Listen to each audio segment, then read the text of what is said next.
I think a lot of people go into the career of physical therapy thinking, oh, I'm going to work with athletes that have come, out of rehabilitation from San Diego Padres or the Chargers, and that's really what I want to do. And it's such a small niche. Could you speak a little bit to that and maybe the misconceptions of the ability to actually work with those types of populations? Yeah, I love that question because that is absolutely what most people think. That and when I usually ask within the first semester to, either the DPTs or the PTAs here, who do you want to work with? And there's so many people who were athletes themselves that were injured. And so then they want to work with that population. What they don't realize is they were such a small percentage of that clinic's population. And what we mostly treat is aging adults. So mostly our geriatric population is the one that actually needs rehabilitative services. We teach a lot of people after neurological, conditions, stroke, brain injuries, spinal cord injuries. And then there's just a really large population of people that are aches and pains, and chronic conditions that aren't really that they had an acute injury. It's just over time.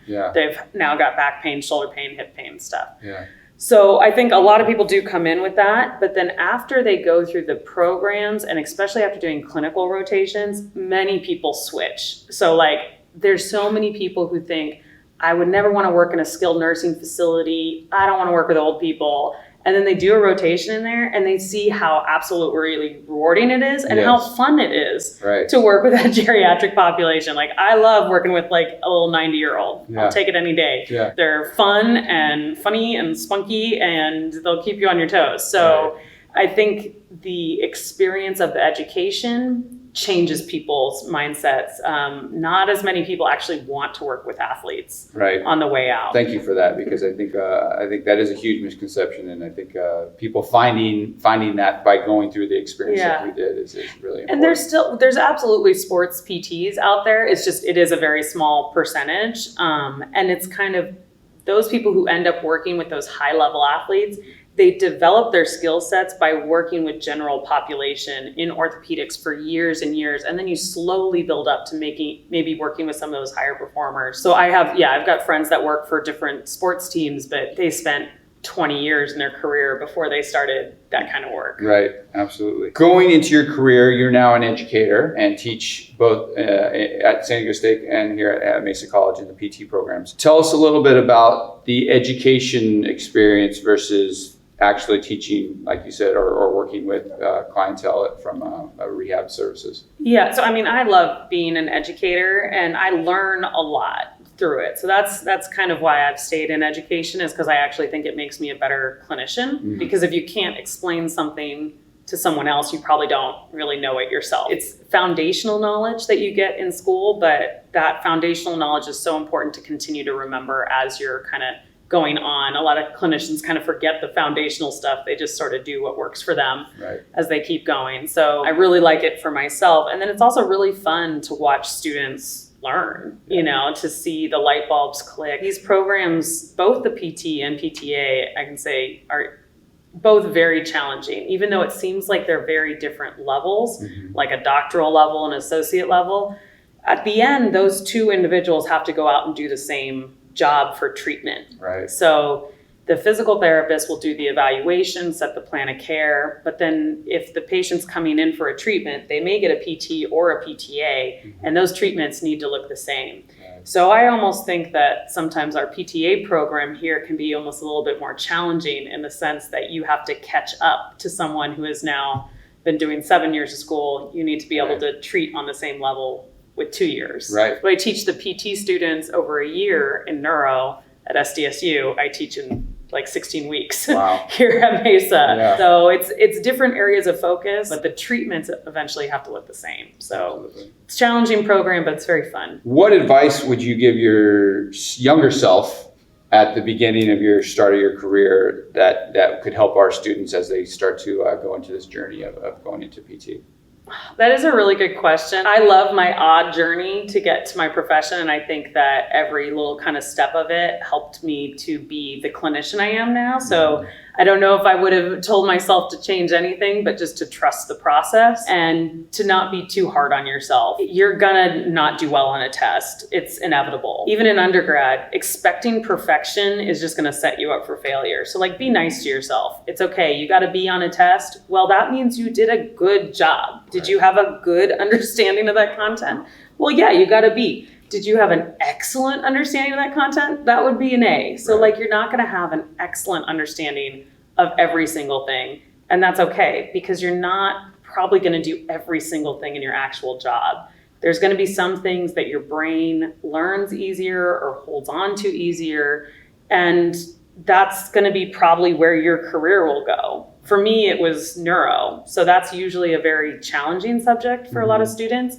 But like, it just makes sense in my mind. Where orthopedics was really actually very hard for me, because there's more rules, I think, and mechanical, levers, and I would get a little confused. Yeah. And I'd beat myself up that like, I can't get an A in that ortho class where I could get an A in neuro. But it's like, well, it's because you're not going to be an ortho PT. You're going to know enough so that you can recognize orthopedic conditions and you can refer them to someone who can do that well. So just, giving yourself grace. I think a lot of students don't do that nowadays, and you just want to be perfect. And that actually makes it sometimes harder to do a good job. Absolutely. So both our PTA program here and San Diego State's DPT program are very stringent and very hard to get into. They're getting harder and harder every year. I think that's one of the big questions I get in our classes is, hey, I really want to go into this career, but it's almost impossible to get in.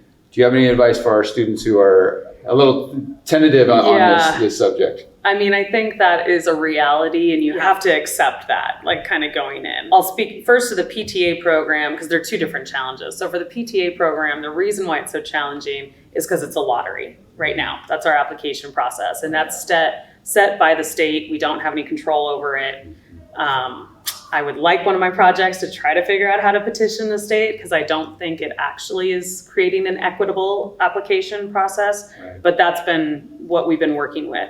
So with the lottery, on average, every year we get 120 applicants with a wide range of backgrounds. Some have bachelor's degrees in kinesiologies, some have just done our prerequisites, some have experience, some have no experience. It's a very wide pool. 120 people apply. We assign them numbers and we pull 30 random ones from that group. Wow. So in my class right now, I have someone who applied for 5 years. Wow. And then got in this year. She was a hairdresser, and just said she knew that she wanted to do this. She didn't want to go to one of the private schools, so she just kept applying. Yeah. It's a new lottery every time, so it doesn't really matter how many times you apply. Sometimes people get in their first time, sometimes it's many after that. Right. So that is a frustrating process, I know, for most students, because there's really nothing you can do to make yourself look better as an applicant for the Mesa PTA program. Right. At this point, we do require now observation hours and an essay component, which we're hoping is going to help focus people who really do want to be in the program, because it is hard when someone drops in the first couple of weeks because they weren't actually that interested in it. And then we can't really bring someone in at that point. So we are trying to make sure that pool that we're bringing in is people who really want to be there. Yeah. So that's the PTA program. For the DPT program, yes, it has gotten incredibly more competitive over the years. I often joke that if I applied to San Diego State, there's no way I would have gotten in. Extracurricular stuff is really what sets applicants apart. So everyone is going to have those undergrad classes, likely, A's and maybe a couple of B's in those prerequisite classes. So high incoming GPAs, high GRE scores. I would say if you didn't score high, retake it. Get those scores up, just because that's kind of the easy cutoff first.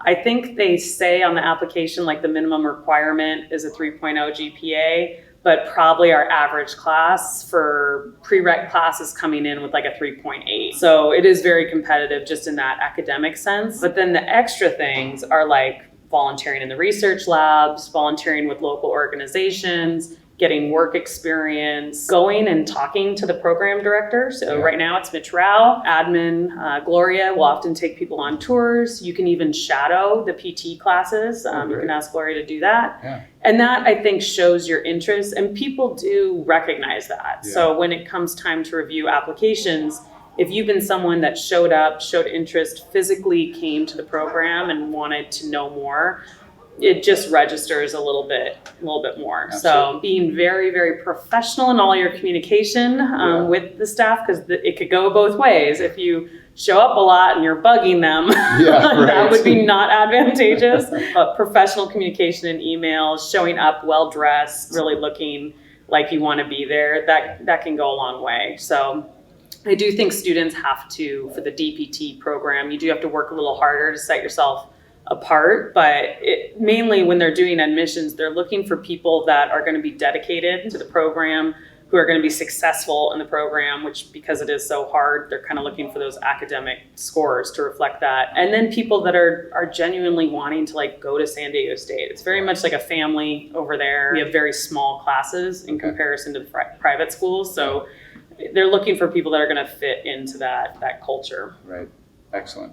Well, your expertise and your overall knowledge of not only our programs here at Mesa, but San Diego State, the undergrad, because of your experience with the undergrad program and now with the DPT program, is invaluable for our students. So we really appreciate you being here, sharing your knowledge, sharing your journey, and hopefully our students can learn a little bit of something and take your advice along the way. Absolutely, and I'm always happy to answer any questions people have. So you can find me on the Mesa PTA faculty. My email's there, so if you have questions, you can email me, and I'll get back to you as soon as I can.